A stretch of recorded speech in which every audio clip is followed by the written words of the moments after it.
Okay, morning all. This will probably be a little less technical, a little more administrivia, but it's important.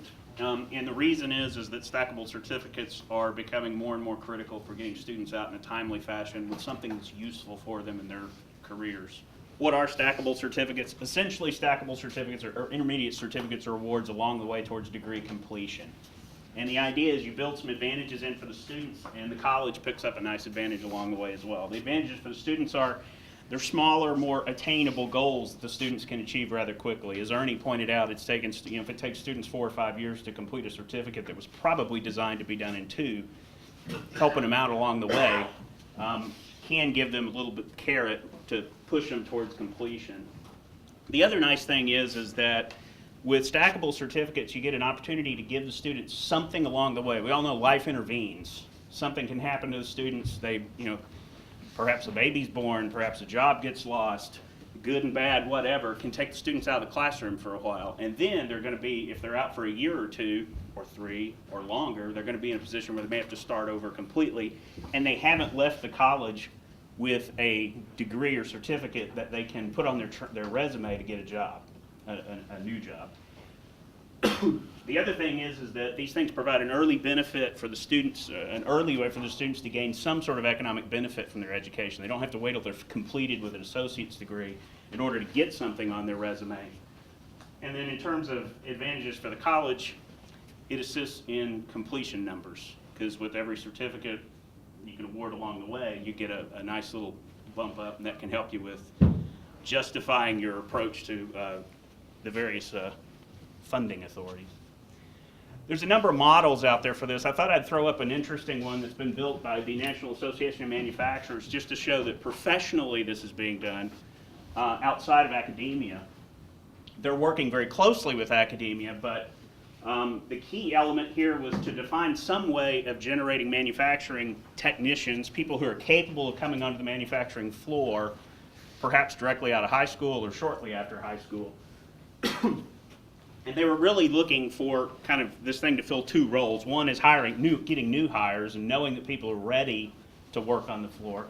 And the second goal was to provide current workers or young workers who are already with the organization an opportunity to advance their skills and show them that they're demonstrating competencies such that they're ready to be promoted.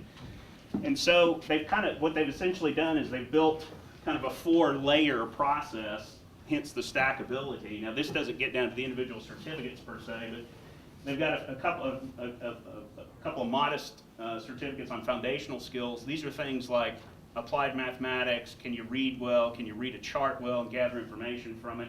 The National Career Readiness Certificate is kind of the key thing that they build on here. This is developed by the American College Testing Service, folks that do the ACT. Then a small certificate that introduces folks to the manufacturing line, talks about safety, quality assurance, quality control, etc. That's the certified production technician.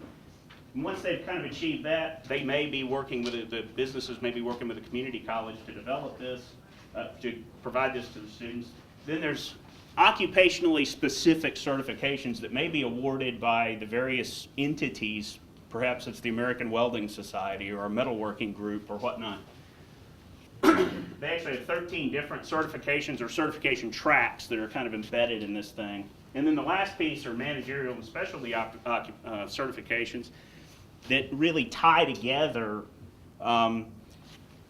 specialized knowledge along with either associates or really more appropriately bachelor's degrees and graduate degrees. So here's where you get into things with engineering, CPA certifications, etc. It's an interesting approach that we can build on in the academia, or it's an interesting approach that kind of bolts on to what we do in academia pretty well. So from an academic approach, the idea is to do kind of, I think, 2 things. One is embed certificates or awards within an associate's degree program the students can get along the way. And I'll focus on the state of Texas because it's what I know. Every state may have subtly different things, but these kind of set the parameters inside which you have to work. So in the state of Texas, they actually tell you in the regulations that certificates are designed to constitute a progression towards the associate's degree. And the regulations allow us to have 2 level 1 certificates that could be anywhere from 15 to 42 semester credit hours in a program, 1 level 2 certificate that gets to 43 to 59 semester credit hours. An associate's degree right now is anywhere from 60 to 72 hours in the state of Texas. In a couple of years it's going to 60. And then we also have what we call Marketable Skills Achievement Awards. These are sort of, I'm going to use a bad term here, lesser completions in terms of the state of Texas. We get credit for them, but they don't count as completers for our programs to the same degree that certificates or degrees do. And then the other thing that is kind of unique to IT because of all the vendor certs and professional certifications that are out there is you can embed those professional certifications within your programs as well. So you kind of get a 2-layer approach to building these stackable certificates. You can work on an academic stackable system that you and your faculty have control over, and then you can embed within the coursework, as everybody does, the professional certifications, and those will help out the students with being able to say, you know, yeah, I've taken an A+ course, I've got the A+ exam, got that taken care of, and I can put that on my resume. So you kind of approach it from a number of different ways.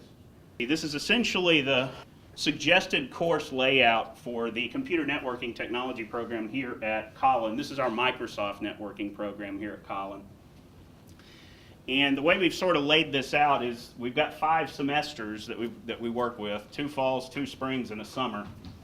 And the key thing is you've got to remember you got to build in your core, your technical competencies, and then try to figure out how you're going to work in these stackable certificates.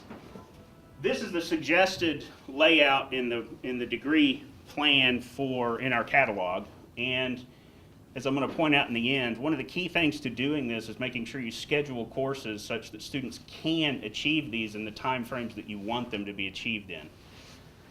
So when you tie that together with whatever your prerequisites are and how faculty structure those, you can get into a kind of a big hairy mess kind of quickly. But we start off with asking the students to do English 1 and Algebra, and then we start picking up the Microsoft courses right away with the Windows 7 course. We're doing Microsoft 2008 right now with the server program, so pick up Network Infrastructure and Network Plus. And the nice thing is in that first semester, they're ready to start taking Microsoft certification exams, and they can go take Network Plus right away. Second semester, we pick up IT Essentials. And for this program, Cisco 1 and 2 are required parts of the course. These are in blue because once you've completed the Cisco 1 and 2 with the new Cisco curriculum, they'll be ready to do the CCENT exam. Pick up some additional Windows Server and a Linux course. And then come the summer, they can finish up Cisco 2, pick up their Social and Behavioral Science course. I'm going to flip back on this here in a second. So after that second semester in the spring, they pick up the opportunity to take another Microsoft exam, pick up the A+ certification if they wish. Come into the summer, finish up Cisco 2, and they're ready to do CCENT if they wish. Then in the fall, for the last year, we pick up a number of electives. Now, if these 2 electives, if the students pick up the other 2 Cisco courses, then they're ready to pick up their CCNA. They may choose other electives in cybersecurity. They have a few different options available there. And then in the 5th semester, we start picking up the last of the Windows courses. There's Windows Server 2008, Active Directory, Infrastructure Configuration, and Enterprise Administrator, and then they've got a last elective built in there. The key thing for what we've done at Collin is we've essentially come to the agreement that what we put in as a suggested degree plan or course sequencing in the catalog is how we're going to schedule. So the students can look at the catalog and they say, oh, this course is shown in the fall, so I should expect to see it in the fall. And what's interesting is if they're back here, in the first 3 semesters, maybe they don't want to do Linux. Maybe they want to pick up one of the Microsoft courses that's also taught in the spring that's scheduled here, but it's okay. For example, the Active Directory course they may end up taking here instead of Linux. And if they do that, then they're ready to pick up one of our certificates in the Microsoft program. They'll be set up to do the MCITP program for server administrator. So they can choose a number of things, but the point is that they have a method of seeing how you're scheduling courses, and they can build what the certificate programs are in the courses versus when they take them, and they can start planning how they want to piece this together. So as they're going through the program, they can pick up two CompTIA certifications. It's possible they could pick up 2 Cisco certifications. If they choose to do CCENT, they may or may not choose to do that. If the students choose to take CCNA 3 and 4 at this point, they can pick up a Marketable Skills Achievement Award, or the college can just hand it to them once they've successfully completed the course. With the MCITP Server Administrator Academic Certificate that we provide, these are the 5 the courses that we have in this certificate, are the 5 courses necessary to sit for to get the MCITP Server Administrator certification for Microsoft. It's possible they can do that after the 2nd semester if they've chosen to take, I believe it's Active Directory, back here instead of, say, Linux. And the nifty thing then is they can get a academic certification at the end of the first year. They can get a Microsoft certification right there after the first year. And they've already had the opportunity to pick up their CompTIA certifications, so they can build off of that. And then finishing up the Microsoft courses in the last 2 years, they can pick up another academic certificate. It's a little bigger one in Enterprise Administrator, and has them ready to sit for sit for all the Microsoft exams for the Enterprise Administrator MCITP designation. Like I said, the key thing is to kind of build all these things that are embedded in here. So these are the 2 certificates that we've got embedded within the AAS degree. And again, if the students choose, they can get them done in a fairly quick time. For these things, for stackable certificates, particularly when you tie in all the professional certifications to be effective for workforce students, the students need to be encouraged to take those vendor certs or professional certs right when they finish the course. If they stand around and wait, they're going to forget their information, and then they're going to have a hard time passing it. So as faculty members, I think one of the key things that can be done there is to encourage the students, and everybody probably does this, but encourage them to take those certifications right away, those vendor certs right away, so that they can get something on their resume.